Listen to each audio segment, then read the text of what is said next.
तो आज का हमारा जो आर्टिकल है वो है unpacking the new set of E waste rules. मतलब जो अभी न्यू इलेक्ट्रॉनिक रूल्स आए हैं ना इलेक्ट्रॉनिक वेस्ट को लेके, ठीक है, उसको हम देखेंगे, मतलब अनपैक करेंगे, खोलेंगे कि उसमें क्या क्या है, उसको पढ़ेंगे। ये इस आर्टिकल के अंदर लिखा हुआ है। ये आर्टिकल जो दिया है ना, एक रिसर्च एसोसिएट और एक कोऑर्डिनेटर है पॉलिसी पर्सपेक्टिव फाउंडेशन की, ठीक है। तो बहुत कुछ आपको सीखने को मिलेगा और आपको ये आंसर राइटिंग लिखने में भी हेल्प करेगा। तो लाइन बाय लाइन हम इसको हिंदी में समझते हैं क्या है ये, ठीक है। स्टार्ट करते हैं। दी burgeoning problem of managing e-waste is a cross-cutting and persisting challenge in an era of rapid urbanisation, digitalisation and population growth. एक नोटबुक लेके बैठना, उसमें मैं आपको डिफिकल्ट वर्ड मीनिंग लिखवाऊंगा, उनको भी आप नोट करते जाना, ठीक है। पहला वर्ड मीनिंग है बर्गेनिंग। बर्गेनिंग का मीनिंग होता है तेजी से बढ़ना, आगे मतलब फास्टली बढ़ना। Problem of managing E waste is a cross cutting and persisting challenge. मतलब जो ये प्रॉब्लम है ना ई वेस्ट को मैनेज करने की, ये अभी तेजी से ये प्रॉब्लम बढ़ रही है, ठीक है। और ये क्रॉस कटिंग प्रॉब्लम है। क्रॉस कटिंग का मतलब क्या होता है कि कट करना, मतलब, ठीक है। और परसिस्टिंग का हो गया मतलब लगातार बढ़ रही है। परसिस्टिंग का मतलब होता है निरंतर बढ़ना। दृढ़ मतलब एक स्ट्रांग प्रॉब्लम है। परसिस्टिंग के दो तीन मीनिंग होते हैं इसमें। आप एक होता है दृढ़ मतलब ठोस, दूसरी हो गई है जो लगातार बढ़ रही है, ठीक है। और ये काफ़ी बड़ा चैलेंज है। यहाँ पे क्या हो रहा है, रैपिड अर्बनाइजेशन हो रही है, डिजिटलाइजेशन हो रही है और पॉपुलेशन ग्रोथ भी हमारी बढ़ रही है। तो जो ई वेस्ट मैनेजमेंट है ये एक बहुत बड़ी प्रॉब्लम आ जाती है, ठीक है। उसके बाद the first set of e-waste rules was notified in 2011 and came into effect in 2012। जो पहले रूल आए थे ई वेस्ट को मैनेजमेंट करने के, वो आए थे 2011 में और फिर दोबारा उनको मतलब उनको इफेक्ट में लाया गया 2012 में। And important component of the rules was the introduction of extended producer responsibility. तो जो मतलब एक इंपॉर्टेंट कंपोनेंट था इन रूल्स का, वो क्या था, इसमें इंट्रोड्यूस किया गया एक्सटेंडेड प्रोड्यूसर रिस्पॉन्सिबिलिटी। अब एक्सटेंडेड प्रोड्यूसर रिस्पॉन्सिबिलिटी क्या होती है, सुन लो। एक्सटेंडेड प्रोड्यूसर रिस्पॉन्सिबिलिटी होती है मतलब जो इलेक्ट्रॉनिक वेस्ट होगा ना, उसको डिस्पोज कहाँ पे करना है, मतलब उसको कहाँ पे फेंकना है, कैसे रिसाइकिल करना है, कैसे उसकी बेस्ट मैनेजमेंट करनी है ताकि वो इन्वायरमेंट मतलब पोल्यूशन ना क्रिएट कर सके। वो किसकी रिस्पॉन्सिबिलिटी होगी, प्रोड्यूसर की, जो उस चीज़ को प्रोड्यूस कर रहा है मतलब बना रहा है, ठीक है। ये थी एक्सटेंडेड प्रोड्यूसर रिस्पॉन्सिबिलिटी, ठीक है, समझ गए। उसके बाद ये मतलब इंपॉर्टेंट पॉइंट था इन रूल्स का। उसके बाद अंडर ईपीआर कॉम्प्लियंस। कॉम्प्लियंस का मतलब क्या होता है, जो रूल्स मतलब इसको आप बोल सकते हो परमिशन रूल्स, जो मतलब गाइडलाइंस होती हैं उसको बोलते हैं कॉम्प्लियंस। तो ईपीआर के अंडर जो गाइडलाइंस थी, producers are responsible for the safe disposal of electronic and electric products. तो इसके अकॉर्डिंग क्या था, जो प्रोड्यूसर है वही रिस्पॉन्सिबल होगा जो सेफ डिस्पोज करना है। डिस्पोज मतलब फेंकना है किसको, इलेक्ट्रॉनिक और जो इलेक्ट्रॉनिक प्रोडक्ट्स हैं। Once the consumer discards them. Discards का मतलब क्या होता है, फेंकना, मतलब एक बार कंज्यूमर ने उसे यूज़ करके फेंक दिया, उसके बाद पूरी रिस्पॉन्सिबिलिटी प्रोड्यूसर की होगी कि इलेक्ट्रॉनिक वेस्ट को कैसे बेस्ट यूटिलाइज करना है, कहाँ फेंकना है ताकि इन्वायरमेंट को भी कम हार्म करे और हम उसको रिसाइकिल भी कर सकें। उसके बाद E-waste rules 2016, which were amended in 2018, were comprehensive and included provisions to promote authorization and product stewardship। तो जो ई वेस्ट रूल आए थे 2016 में, जो फिर 2018 में उनको अमेंड किया गया, वर्क कॉम्प्रिहेंसिव। कॉम्प्रिहेंसिव का मीनिंग क्या होता है, मतलब डिटेल में होना। And included provisions to promote authorisation and product stewardship. अब ध्यान से समझना। और इसमें क्या था, इनमें मतलब जो प्रोविजन थे, वो रूल्स थे, वो किसको प्रमोट करते थे, ऑथराइजेशन को। ऑथराइजेशन मतलब क्या होता है, परमिशन, मतलब परमिशन मिलना कि कौन कौन जो है वो, मतलब ऑथराइजेशन का मतलब होता है मतलब परमिशन देना किसी बात की। अगर आपको ई वेस्ट कितना यूज़ करना है, कितना आप डिस्पोज कर सकते हो, कितना रिसाइकिल कर सकते हो, तो इसमें क्या था, ऑथराइजेशन पर प्रमोट करता था ये। और प्रोडक्ट स्टीवर्डशिप। स्टीवर्डशिप का मीनिंग क्या होता है, प्रोडक्ट स्टीवर्डशिप का मीनिंग होता है कि प्रोडक्ट मतलब जब आपने इस तरीके से प्रोडक्ट को बनाना है या मटेरियल को बनाना है कि जो इन्वायरमेंट है उसको कम से कम वो हार्म करे, ठीक है, उसको बोलते हैं प्रोडक्ट स्टीवर्डशिप। तो जो ये पॉलिसी थी, जो ये अमेंडमेंट हुई, इसका फोकस दो चीज़ों पे था। एक तो ऑथराइजेशन पे, मतलब आपको कितनी परमिशन देनी है ई वेस्ट करने की या डिस्पोज करने की। दूसरा क्या था कि प्रोडक्ट स्टीवर्डशिप, मतलब कैसे हम प्रोडक्ट को बेस्ट यूटिलाइज करेंगे कि उस वो जो है वो इन्वायरमेंट को कम से कम मतलब हार्म करे, इस तरह से हम उसको डिस्पोज करेंगे। उसके बाद other categories of stakeholder such as production responsibility organisation. अब स्टेक होल्डर क्या होते हैं? स्टेक होल्डर क्या होते हैं? मतलब जिनका कोई ना कोई इंटरेस्ट हो किसी कंपनी में या किसी भी पॉलिसी में, उसको वो सारे मेंबर आ गए स्टेक होल्डर। जैसे अगर आप मतलब आपने किसी स्टॉक मार्केट पे पैसे लगाए हैं, या फिर हज़ारों लोगों ने किसी कंपनी में स्टॉक मार्केट में पैसे लगाए हैं, तो अगर कुछ भी उस कंपनी में होगा तो उसका इफेक्ट किस पे पड़ेगा? उन लोगों पे पड़ेगा ना। तो उसको बोलते हैं हम लोग, वो सारे के सारे हो गए स्टेक होल्डर। तो इसमें और कौन से स्टेक होल्डर आ गए? मतलब जो इस अमेंडमेंट में थी वो थी प्रोडक्शन रिस्पॉन्सिबिलिटी ऑर्गेनाइजेशन बर also introduced in this rules. ये जो रूल्स आए जिसमें अमेंडमेंट हुई, इसमें प्रोडक्शन रिस्पॉन्सिबिलिटी टीम को भी इंट्रोड्यूस किया। अब ये प्रोड्यूसर रिस्पॉन्सिबिलिटी ऑर्गेनाइजेशन क्या है? अब देखो, पहले हमने क्या पढ़ा? एक्सटेंडेड, ऊपर में पढ़ा एक्सटेंडेड प्रोड्यूसर रिस्पॉन्सिबिलिटी, ये भी आई थी इस एक्ट के थ्रू, मतलब 2012 में। इसका क्या काम था कि प्रोड्यूसर ही रिस्पॉन्सिबल होगा कि ई वेस्ट को कैसे मैनेज करना है, कैसे डिस्पोज करना है। तो ये जो प्रोड्यूसर रिस्पॉन्सिबिलिटी ऑर्गेनाइजेशन थी, इसका काम था उनको हेल्प करना अपने टारगेट अचीव करने में, ठीक है। वो भी इस रूल्स में इंट्रोड्यूस हुई। उसके बाद इन नवंबर 2022 the minister of environment and forest further notified a new set of rules. लेकिन 2022 नवंबर में दोबारा रूल लाए गए मिनिस्ट्री ऑफ इन्वायरमेंट के दोबारा, which will come into force on from April 2020, जो अप्रैल 2023 से लागू हो जाएंगे। This rules addresses some of the critical issues but are silent on the others. तो ये जो रूल्स है ना, ये कुछ मतलब क्रिटिकल जो इंपॉर्टेंट इश्यूज हैं उन पे बात करते हैं, लेकिन बाकी जो इश्यूज हैं उन पे ये साइलेंट हैं, ठीक है। उसके बाद the main chapter of E waste management rules 2022 includes the provision of EPR framework.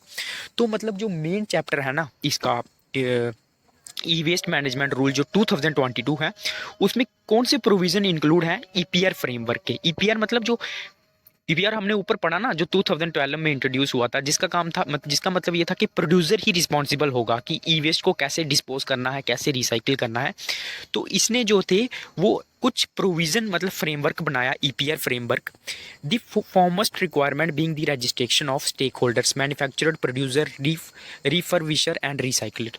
तो पहला जो रूल था वो क्या था कि जितने भी जो स्टेक होल्डर्स हैं, मतलब जितने भी जो ई वेस्ट मैनेजमेंट में स्टेक होल्डर्स होते हैं, जैसे मैन्युफैक्चरर हो गया, प्रोड्यूसर हो गया, जो रिसाइकिल करते हैं, रिफर्बिशर का मतलब भी लगभग रिसाइकिल करना ही होता है, तो इन सब का रजिस्ट्रेशन होगा, ठीक है। उसके बाद the earlier rule placed importance on seeking authorisation by stakeholders. लेकिन जो पहले के रूल थे वो किस पे फोकस करते थे? ऑथराइजेशन पे। ऑथराइजेशन मतलब कुछ रूल्स बनाते थे कि मतलब ऑथराइजेशन मतलब मैंने आपको ऊपर ही बता दिया ना, परमिशन देना किसी चीज़ की कि कितना ई वेस्ट मैनेज मतलब आप यूज़ कर सकते हो, मैनेज कर सकते हो, डिस्पोज कर सकते हो। तो पहले जो रूल्स थे वो इस चीज़ पे फोकस करते थे, लेकिन अभी क्या होगा? रजिस्ट्रेशन होगा सबका, मतलब जो मैन्युफैक्चर करता है, जो प्रोड्यूसर है, ठीक है। उसके बाद what a weak monitoring system and a lack of transparency result in the inadequacy of in compliance. Compliance का मतलब होता है ओबे करना, मतलब मानना। तो क्या था ये जो मतलब सिस्टम था पहले, जिसमें क्या था मतलब ऑथराइजेशन बाय स्टेक होल्डर, मतलब जितना वो ऑथराइज करेंगे उतना ही ई वेस्ट वैसे वैसे मैनेज होगा। लेकिन इसमें क्या था कि इसमें मॉनिटरिंग सिस्टम अच्छा नहीं था, मतलब जो देख रहा था कि ये सही में वर्क कर रहा है कि नहीं कर रहा है। एंड लॉक ऑफ ट्रांसपेरेंसी, इसमें कोई ट्रांसपेरेंसी भी नहीं थी, ठीक है, क्योंकि स्टेक होल्डर्स पे ही सब कुछ डिपेंड करता था। Resulted in the inadequacy in compliance, मतलब इसका रिजल्ट क्या हुआ? इनएडिक्वेंसी इन कंप्लायंस। इनएडिक्वेंसी क्या होता है कि मतलब ये अच्छे से इंप्लीमेंट नहीं हुए, इनको अच्छे से नहीं माना गया। कॉम्प्लायंस का मतलब होता है आज्ञा, इसकी जो मतलब परमिशन ओबे करना था उसको अच्छे से नहीं हुआ। उसके बाद मोस्ट ऑफ द रिफर्बिशर्स और द रिपेयर शॉप्स, मतलब जो रिपेयर करती हैं सामान को, under the Delhi under the central pollution control sorry operating in Delhi are not authorised under the central pollution control board of India. तो मतलब जितनी भी जो रिपेयर शॉप्स हैं दिल्ली में, वो जो हैं वो दिल्ली का जो सेंट्रल पोल्यूशन कंट्रोल है उसके अंदर में आती ही नहीं है, ठीक है। उसके बाद further many formal recyclers undertake activities only up to the processing segregation stage and thereafter channelize e-waste to the informal sector। और भी इसमें मतलब जो पहले वाला रूल था उसमें क्या प्रॉब्लम थी? जो फॉर्मल रिसाइकलर्स थे ना, वो क्या करते थे? Undertake activities only up to the pre processing and segregation stage. मतलब वो क्या करते थे, जैसे अभी वो कोई चीज़ बनाएंगे ना, तो वो वो क्या करेंगे, सिर्फ उन एक्टिविटीज़ पे फोकस करेंगे जो मतलब प्री प्रोसेसिंग, मतलब किसी चीज़ को बनाने से पहले यूज़ होती हैं। उसके बाद जो सेग्रीगेशन स्टेज है, मतलब जहाँ पे सेपरेशन होती है चीज़ों की, and thereafter channelise e waste to the informal sector. उसके बाद जो इलेक्ट्रॉनिक वेस्ट होता था वो किसको दे देते थे, जो इनफॉर्मल सेक्टर होता है। इनफॉर्मल सेक्टर मतलब समझ रहे हो ना, जो किसी गवर्नमेंट ऑर्गेनाइजेशन के अंडर नहीं आता है, जैसे मजदूर हो गए, कुछ भी हो गए, तो वो मतलब सिर्फ जो प्री प्रोसेसिंग टाइम होता था उसी टाइम पे क्या करते थे, मतलब उनकी इन्वॉल्वमेंट होती थी। उसके बाद वो इनफॉर्मल सेक्टर को दे देते थे, which is pure violation of law, जो क्या था, मतलब कानून का उल्लंघन था, ठीक है, क्योंकि उन्हीं को देखना था, क्योंकि प्रोड्यूसर की रिस्पॉन्सिबिलिटी बताई थी ना मैंने आपको। उसके बाद a digitalise system approach introduced in the new rules which may now address these challenges. लेकिन अभी जो रूल्स आए हैं उसमें एक डिजिटलाइज सिस्टम है, मतलब जो प्रोड्यूसर है या फिर जो भी मैन्युफैक्चरर है उसको बताना भी पड़ेगा, ठीक है, जो रिसाइकिल कर रहा है प्रोडक्ट, उसको बताना भी पड़ेगा कि उसने जो वेस्ट है उसको कहाँ डिस्पोज किया, कितना रिसाइकिल किया। तो जो ये डिजिटलाइज सिस्टम इंट्रोड्यूस हुआ है ना, ये क्या करेगा, मे नाउ एड्रेसेस दिस चैलेंजेस। तो मतलब जो ये चैलेंजेस हैं इनको वो एड्रेस करेगा, ठीक है। उसके बाद standardising the e waste value chain through a common digital portal may ensure transparency and is crucial to the reducing of paper trading और फॉल्स ट्रेल। तो क्या है, ये जो मतलब इंट्रोडक्शन हुआ है ना डिजिटलाइज सिस्टम का, इससे क्या होगा, ट्रांसपेरेंसी बढ़ने के भी चांसेस होंगे, और जो पेपर ट्रेडिंग होती है या फिर false trail, that is a practice of falsely revealing 100% collection on paper while collecting a weighing scrap to meet the targets. जिसमें मतलब हमें पेपर पे तो बोला जाएगा, ठीक है, मतलब झूठे तरीके से बोला जाएगा कि हमने 100% कलेक्शन कर दी है, ठीक है, ई वेस्ट की, इलेक्ट्रॉनिक वेस्ट की, ठीक है, लेकिन and or weighing scrap to meet targets, और मतलब हमें सिर्फ पेपर पे बोला जाएगा कि हमने जो 100% मतलब जो है वो कलेक्शन कर ली है, ऑन पेपर बोला जाएगा, लेकिन ऐसा रियल में नहीं होगा, ठीक है। And or weighing scrap to meet target, weighing का मतलब क्या होता है कि कुछ मेजर्स लेना अपने टारगेट्स को मीट करने के, ठीक है। उसके बाद myopic with the informal sector left out.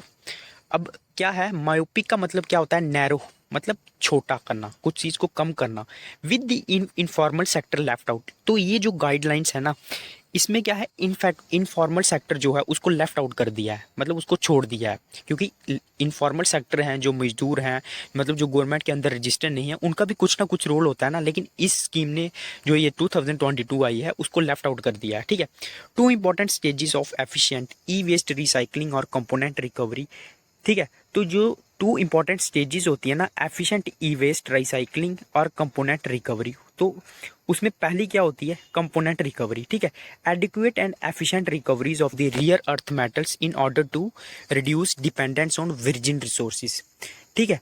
तो पहली क्या होती है, कंपोनेंट, मतलब जितने भी कंपोनेंट हैं उनकी रिकवरी होना, जैसे ई वेस्ट है तो adequate and efficient recoveries of the rare earth metals. तो मतलब क्या होना, जो रियर अर्थ मेटल्स होते हैं उनकी रिकवरी होना, ठीक है, in order to reduce dependence on virgin resources. क्योंकि अगर देखो अभी अगर इन मतलब जो मेटल्स हैं इनकी रिकवरी हो जाएगी अच्छे से, ठीक है, तो क्या होगा, हमें जो वर्जिन रिसोर्सेज हैं, वर्जिन रिसोर्सेज क्या होते हैं, जिनका मतलब न्यू रिसोर्सेज, जो न्यू रॉ मटेरियल, कच्चा माल, तो उनका हमें यूज़ करने की ज़रूरत नहीं पड़ेगी, क्योंकि हम लोग क्या करेंगे, मेटल को रिकवर करके उन्हीं को रिसाइकिल करके दोबारा यूज़ कर लेंगे, ठीक है। तो पहला स्टेप ये होना चाहिए कि हमें जो ई वेस्ट है उसकी रिकवरी करनी है, ठीक है। And residual disposal, safe disposal of the leftover residual during e waste recycling. अब रेजिड्यूल क्या होता है, जो कचरा बचा होता है ना, छोटा मोटा, कोई भी काम करने के बाद, कोई भी चीज़ बनाने के बाद, उसका हमें अच्छे से डिस्पोजल करना है, मतलब उसकी अच्छी जगह पे फेंकना है उसको। Safe disposal of the leftover residual during e waste recycling, मतलब जब हम लोग इलेक्ट्रॉनिक प्रोडक्ट हैं उनकी रिसाइकलिंग कर रहे हैं, तो जो कचरा बचेगा, रेसिड्यूल मटेरियल बचेगा, जो लास्ट में बचता है, उसको हमें अच्छे से डिस्पोज करना है, ठीक है। ये दूसरा है। दी rules briefly touch upon the two aspects but did not clearly state the requirement for ensuring recovery tension. तो ये मतलब जो अभी रूल्स, जो गाइडलाइंस बनाई हैं गवर्नमेंट ने, ये मतलब इन दोनों एस्पेक्ट पे काम करते हैं, ठीक है, कि मतलब हमको रिकवरी भी करनी है, उसके बाद जो रेसिड्यूल वेस्ट है उसको भी अच्छे से मैनेज करना है। What did not clearly but do not clearly state the requirement for ensuring the. लेकिन उसने ये नहीं बताया है कि क्या रिक्वायरमेंट होगी, मतलब क्या ज़रूरत होगी अगर हमें रिकवरी टेंजेंट को इंश्योर करना है, मतलब हमें अगर ये करना है कि हमारी रिकवरी अच्छे से होगी तो उसके लिए हमें क्या करना होगा, ये हमें बिल्कुल नहीं बताया गया, ठीक है। Therefore, in order to ensure maximum efficiency, the activities of recyclers must be recorded in the system, and authorities should periodically trace the quantity of e-waste that went off for recycling with the recovery towards the end. तो अगर हमें क्या करना है, अगर हमें maximum efficiency लेनी है तो हमें क्या करना होगा, जो एक्टिविटीज़ है रिसाइकलर्स की, मतलब जो रिसाइकिल करते हैं ई वेस्ट को, should be recorded in the system, उनको हमें रिकॉर्ड करना पड़ेगा कि वो कैसे कैसे कर रहे हैं। And the authorities should periodically trace the quantity of E waste, और जो अथॉरिटीज़ हैं उनको मतलब ट्रेस करना होगा, पीछा करना होगा, जो मतलब क्वांटिटी है ई वेस्ट की जो हम लोग क्या कर रहे हैं, रिसाइकिल कर रहे हैं, दैट वेंट फॉर रिसाइकलिंग विस मतलब साथ में, ठीक है। और हमें क्या करना पड़ेगा, the recovery towards the end, मतलब जो भी रिकवरी होती है लास्ट में उसको भी हमें रिकॉर्ड करना पड़ेगा, तभी हम लोग जो है वो बेस्ट ई वेस्ट का मैनेजमेंट कर पाएंगे। उसके बाद further the new notification does away with PRO, मतलब जो अभी जो न्यू नोटिफिकेशन आया है वो पीआरओ की बात नहीं करता है। पीआरओ हमने पढ़ा है ना पहले, जो क्या है, रिस्पॉन्सिबिलिटी ऑर्गेनाइजेशन है, जो हमने पीछे में पढ़ा ना, यहाँ पे स्टार्टिंग में ही जो 2011-12 के हमने रूल पढ़े थे, उसमें हमने सबसे पहले क्या पढ़ा था, ईपीआर पढ़ा था, उसके बाद पीआरओ पढ़ा था। पीआरओ मतलब प्रोड्यूसर रिस्पॉन्सिबिलिटी ऑर्गेनाइजेशन। यो क्या करती थी, जो मतलब प्रोड्यूसर हैं उनको बताती थी कि कैसे कैसे आपको जो आपकी ईपीआर गाइडलाइंस हैं उनको मैनेज करना है, मतलब कैसे कैसे आपको ई वेस्ट को मैनेज करना है। उसको इस नोटिफिकेशन जो गाइडलाइंस आई हैं उसको इनमें कोई महत्व नहीं दिया गया है, ठीक है। एंड डिसमेंटलर क्या होता है, मतलब जो इलेक्ट्रॉनिक वेस्ट है उसके छोटे छोटे बागों में बांटना। And vest all the responsibility of recycling with authorised recyclers, और जो पूरी रिस्पॉन्सिबिलिटी है रिसाइकलिंग की वो किसको दे दी है, जो रिसाइकलर्स हैं। They will have to collect a quantity of waste, recycle them and generate digital certificates through the portal, मतलब पूरी जो रिस्पॉन्सिबिलिटी है इस स्कीम ने वो पूरी रिसाइकलर्स पे डाल दी है, मतलब उसको भी छोड़ दिया, पीआरओ को भी छोड़ दिया जो हेल्प करती थी इनकी, ठीक है। अब पूरी रिस्पॉन्सिबिलिटी, पहले तो आपको क्या करना है, सामान को इकट्ठा करना है, collect a quantity of waste, फिर उसको रिसाइकिल भी करना है, उसको फिर डिजिटल प्लेटफॉर्म में भी आपको चढ़ाना पड़ेगा कि इतना हमने जो वेस्ट है उसको रिसाइकिल किया। This move seems A bit myopic, मतलब ये जो ये मूव है ना, इसको एक मतलब नैरो देखा जा रहा है, छोटा देखा जा रहा है। And can cause initial turbulence का मीनिंग लिखिए, मतलब अशांति, मतलब प्रॉब्लम, मतलब थोड़ी सी प्रॉब्लम ये जो रूल है वो डाल सकता है, क्योंकि पूरी रिस्पॉन्सिबिलिटी आपने रिसाइकलर पे डाल दी, प्रोड्यूसर पे डाल दी। Where the informal channels may try to seek benefits from, तो यहाँ पे जो इनफॉर्मल सेक्टर है ना वो कुछ बेनिफिट भी ले सकता है, ठीक है। PRO acted as an intermediary between the producer and the formal recyclers by bidding for contracts from producer and arranging the for certified and authorised recycling. तो जो पीआरओ है मैंने पहले ही बता दिया, ये एक इंटरमीडिएट मतलब बीच में काम करता था प्रोड्यूसर और फार्मर रिसाइकलर्स के, ठीक है। By bidding for contracts from producers, ये क्या करता था, कॉन्ट्रैक्ट देता था प्रोड्यूसर के थ्रू किसको, रिसाइकलर को, ई वेस्ट को रिसाइकिल करने के लिए। And arranging for certified and authorised recycling, और अरेंजमेंट करता था ताकि अच्छे से ऑथराइज्ड जो है वो रिसाइकलिंग हो। लेकिन अभी पीआरओ को न्यू स्कीम्स ने हटा दिया है, ठीक है। Fresh challenges might emerge as companies are no longer required to engage with PRO and dismantlers, ये मैंने पहले ही बता दिया, मतलब और भी ज़्यादा चैलेंज आ सकते हैं, इमर्ज हो सकते हैं, क्योंकि अभी जो कंपनीज हैं वो पीआरओ के साथ नहीं जुड़ेंगी, और डिसमेंटलर्स मतलब जो सामान को छोटे छोटे भागों में बांटते हैं उनके साथ भी नहीं जुड़ेगी।